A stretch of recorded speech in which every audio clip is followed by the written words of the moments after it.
Audio 7 प्रत्यक्ष फलदायिनी साधनाएं।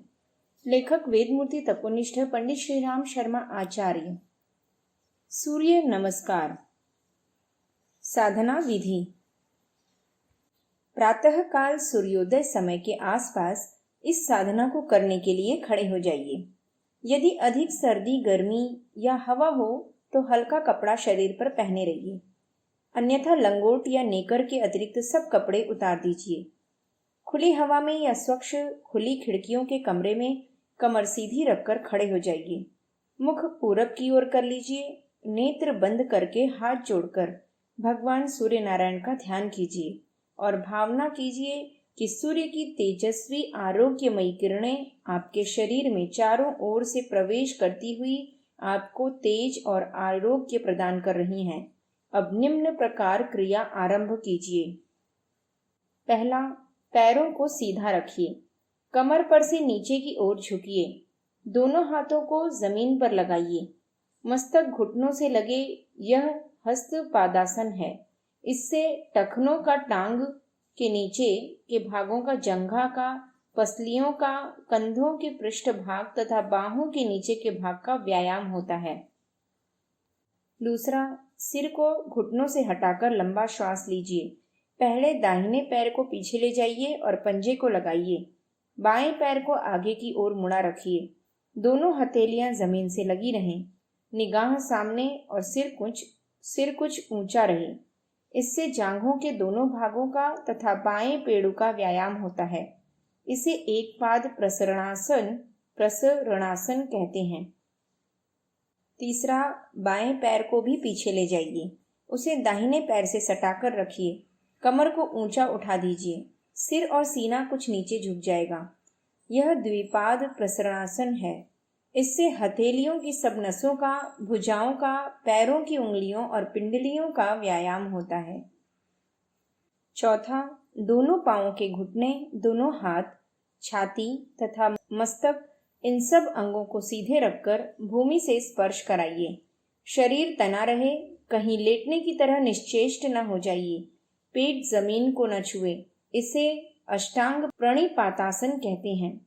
इससे बाहों, पसलियों, पेट, गर्दन, कंधे तथा भुज दंडों का व्यायाम होता है। पांचवा, हाथों को सीधा खड़ा कर दीजिए। सीना ऊपर उठाइए। कमर को जमीन की ओर झुकाइए। सिर ऊंचा कर दीजिए। आकाश को देखिए। घुटने जमीन पर न टिकने पाएं। पंजे और हाथों पर शरीर सधा रहे। कमर जितनी मुड़ सके मोड़िए ताकि धड़ ऊपर को अधिक उठ सके। यह सर्पासन है। इससे जिगर का, आंतों का तथा कंठ का अच्छा व्यायाम होता है। छठवां, हाथ और पैरों के पूरे तलवे जमीन से स्पर्श कराइए। घुटने और कोहनियों के टखने झुकने न पाएं। कमर को जितनी हो सके ऊपर उठा दीजिए। ठोड़ी कंठ मूल में लगी रहे। सिर नीचा रखिए। यह भूधरासन है। इससे गर्दन, पीठ, कमर, कूल्हे, पिंडली, पैर तथा भुज दंडों की कसरत होती है। सातवां, यहाँ से अब पहले की हुई सूरतों पर वापस जाया जाएगा। दाहिने पैर को पीछे ले जाइए। पूर्वोक्त नंबर 2 के अनुसार एक पाद प्रसरणासन कीजिए। आठवां, पूर्वोक्त नंबर 1 की तरह हस्त पादासन कीजिए। नौवां, सीधे खड़े हो जाइए। दोनों हाथों को ऊपर आकाश की ओर ले जाकर हाथ जोड़िए। सीने को जितना पीछे ले जा सकें ले जाइए। हाथ जितने पीछे जा सकें ठीक है, पर वे मुड़ने न पाएं। यह ऊर्ध्व नमस्कारासन है। इससे फेफड़े और हृदय का अच्छा व्यायाम होता है। 10वां, अब उसी आरंभिक स्थिति में पर आ जाइए। सीधे खड़े होकर हाथ जोड़िए और भगवान सूर्य नारायण का ध्यान कीजिए। यह एक सूर्य नमस्कार हुआ।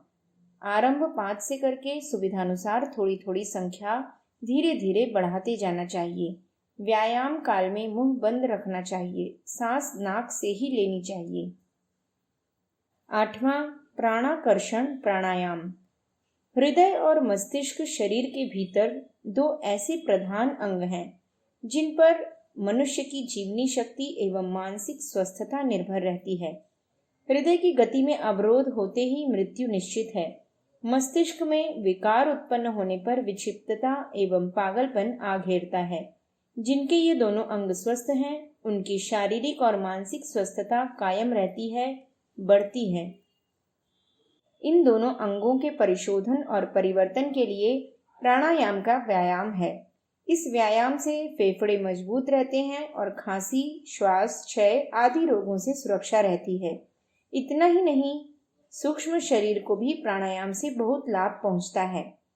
उससे आत्मशक्ति बढ़ती है। महर्षि पतंजलि ने योग दर्शन में कहा है, धरणासु च योग्यता मनसः, अर्थात प्राणायाम से मन की एकाग्रता होती है। चंचल मन को वश में करने के लिए प्राणायाम का हथियार बहुत ही उपयुक्त सिद्ध होता है। वे और भी कहते हैं, ततः क्षीयते प्रकाशावरणम, अर्थात प्राणायाम से अंधकार का आवरण क्षीण होता है। हृदय में अज्ञान और कुविचारों के कारण एक प्रकार का अंधकार हो जाता है। प्राणायाम से आत्म ज्योति का प्रकाश जगता है और इस अज्ञान का नाश होता है। प्राणायाम की सुगम क्रिया। प्रातः काल नित्य कर्म से निवृत्त होकर साधना के लिए किसी स्वच्छ शांतिदायक स्थान में आसन बिछाकर बैठिए। दोनों हाथ दोनों घुटनों पर रखिए। मेरुदंड सीधा रहे। नेत्र बंद कर लीजिए। फेफड़ों में भरी हुई सारी हवा निकाल दीजिए। अब धीरे धीरे नासिका द्वारा सांस लेना आरंभ कीजिए। जितनी अधिक मात्रा में भर सकें फेफड़ों में भर लीजिए। अब कुछ देर उसे भीतर ही रोके रहिए। इसके पश्चात सांस को धीरे धीरे नासिका द्वार से बाहर निकालना आरंभ कीजिए। हवा को जितना अधिक खाली कर सकें कीजिए। अब कुछ देर सांस को बाहर ही रोक दीजिए, अर्थात बिना सांस के रहिए। इसके बाद पूर्ववत वायु खींचना आरंभ कर दीजिए। यह एक प्राणायाम हुआ। सांस निकालने को रेचक, खींचने को पूरक और रोके रहने को कुंभक कहते हैं। कुंभक के दो भेद हैं, सांस को भीतर भरकर रोके रहना अंतर कुंभक और खाली करके बिना सांस के रहना बाह्य कुंभक कहलाता है। रेचक और पूरक में समय बराबर लगाना चाहिए, पर कुंभक में उसका आधा समय ही पर्याप्त है।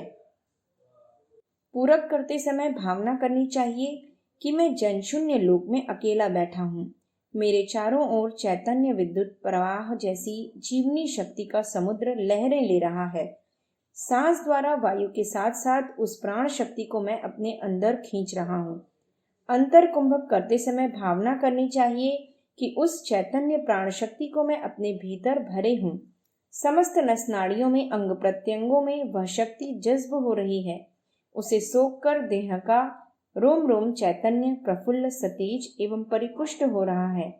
रेचक करते समय भावना करनी चाहिए कि शरीर में संचित मल, रक्त में मिले हुए विष, मन में धसे हुए विकार सांस छोड़ने पर वायु के साथ साथ बाहर निकले जा रहे हैं। बाह्य कुंभक करते समय भावना करनी चाहिए कि अंदर के दोष सांस द्वारा बाहर निकालकर भीतर का दरवाजा बंद कर दिया गया है, ताकि वे विकार वापस लौटने न पाएं। इन भावनाओं के साथ प्राणाकर्षण प्राणायाम करने चाहिए। आरंभ में 5 प्राणायाम करें, फिर क्रमशः सुविधानुसार बढ़ाते जाएं। 9वां, क्रिया योग। संपत्तिवान बनने के लिए यह आवश्यक है कि अधिक कमाया जाए और उस कमाई को सुरक्षित रखा जाए। आत्मिक दृष्टि से संपन्न बनने के लिए भी हमें यही करना पड़ता है। आत्मिक गुणों को, आध्यात्मिक तत्वों को अपने अंदर बढ़ाना और उन तत्वों को क्रियात्मक रूप में चरितार्थ करना, यही कमाना और जमा करना है। इसी रीति से साधक आत्म संपत्तिशाली बनता है। आहार विहार की सुव्यवस्था से शारीरिक स्वास्थ्य को बढ़ाना, विद्या, विवेक, ज्ञान, विज्ञान, कला, चातुर्य से मानसिक स्वास्थ्य को बढ़ाना, धन, प्रतिष्ठा, मित्रता, लोक सेवा एवं सत्कार्यों द्वारा सामाजिक स्वस्थता बढ़ाना हर साधक के लिए आवश्यक है। जो इनसे जितना संपन्न होगा उसकी आंतरिक स्थिति उतनी ही मजबूत होगी। मजबूत भूमि पर ही दया, उदारता, परोपकार, पवित्रता, संयम, ईश्वर परायणता के पौधे उगते हैं। जैसे ऊसर भूमि में उत्तम बीज या तो जमते ही नहीं या जमते भी हैं तो अल्पकाल में ही सूख जाते हैं, उसी प्रकार जिनका शारीरिक, मानसिक, सामाजिक स्वास्थ्य ठीक नहीं, वे आत्मबल की संपन्नता प्राप्त नहीं कर सकते। बीमार आदमी कुछ कमाता नहीं, वर्ण जो मौजूद है उसे भी कमाता रहता है। इसी प्रकार शरीर मन और समाज क्षेत्रों में जो व्यक्ति अस्वस्थ हैं, उसके लिए पुण्य कमाना कठिन है। निर्बलता एक पाप है, पाप से ही पाप उत्पन्न होता है। अनुचित स्थिति में पड़े हुए व्यक्ति के लिए उचित विचार और कार्य कर सकना असंभव नहीं तो अत्यंत कष्ट साध्य अवश्य है। आत्म संपदाओं से सुसज्जित बनने की आकांक्षा रखने वालों को चतुर्मुखी उन्नति करने की आवश्यकता है। धर्म, अर्थ, काम और मोक्ष चारों एक ही पलंग के चार पाए हैं। शरीर, मन, समाज और अंतःकरण चारों की स्वस्थता मिलकर एक पूर्ण स्वस्थता कहलाती है। इसलिए आत्मोन्नति के इच्छुकों को अपनी चतुर्विध उन्नति के लिए सतत प्रयत्नशील रहना चाहिए, ताकि आत्मोन्नति से सुरम्य पौधे उगने लायक अंतः भूमि तैयार हो जाए।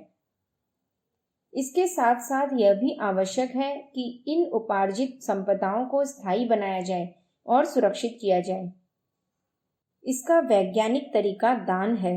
सत्पात्रों को देना, ऐसे निमित्त के लिए देना जिससे सात्विकता की वृद्धि हो, लोक कल्याण हो, दान कहलाता है। केवल धन का ही दान नहीं होता, शरीर, मन, वाणी, प्रभाव, प्रयत्न तथा धन का अपने निज के स्वार्थ के लिए कम से कम उपयोग करना चाहिए और उनका अधिकांश भाग दान कर देना चाहिए। संपत्ति को सुरक्षित रखने का यही सबसे अच्छा तरीका है। जो कमाता तो खूब है पर दान नहीं करता, वह भूसी को कूटने के समान, पानी को बिलोने के समान निरर्थक प्रयत्न में अपनी शक्ति बराबर करता है। सोने का पहाड़ जमा कर लेना, गधे के बोझ की बराबर पुस्तकें रट लेना, भैंसे के बराबर बलवान हो जाना, हवा की तरह प्रसिद्ध हो जाना निरर्थक है। यदि इन शक्तियों का आत्मोन्नति के मार्ग में उपयोग न हो, दान करने से ही ये शक्तियां आत्मा के बैंक में जमा होती हैं। दान करते ही तुरंत उसी क्षण एक आंतरिक संतोष प्राप्त होता है। यह उस बैंक की रसीद है। इस रसीद को देखकर यह अनुभव किया जा सकता है कि कमाई हुई पूंजी सम्राट परमात्मा के रिजर्व बैंक में जमा हो गई। यह कमाना और जमा करना क्रिया योग कहलाता है।